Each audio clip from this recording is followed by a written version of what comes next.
And we are currently off track with regards to the necessary progress towards meeting the 2030 deadline on the Sustainable Development Goals. So everyone has a role to play to course correct.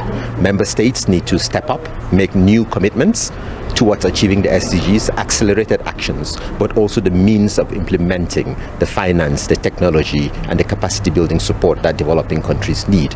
With regards to the UN, the Secretary General has launched a call to action for a global rescue plan for people and planet.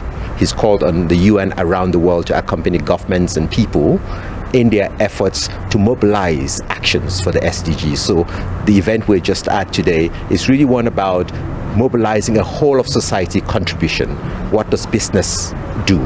How do people themselves, as leaders, activists, people who have agency and even resources to spend, how do they deploy their resources? How does the chefs community that was here as well work on SDG 2, on zero hunger? And how does government also get influence to do the right thing? So the UN is really mobilizing, the UN is convening, and also trying to bring people together to, as Madiba said, take action, because it is in your hands to create a better world for all.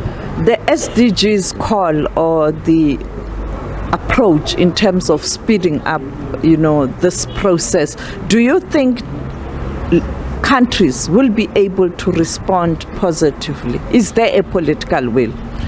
There seems to be the wind pushing us in the right direction right now. We have next week, at the start of the UN General Assembly in New York, an SDG Summit, which is really about bringing leaders together to think through what needs to be done to accelerate. And there's growing political will in that direction because of also the cascading and intersecting crises we're facing around the world on climate, conflict, instability, and just inequalities and poverty. So leaders know it's time to do things differently and to course correct. And we're trying to push them more into that direction.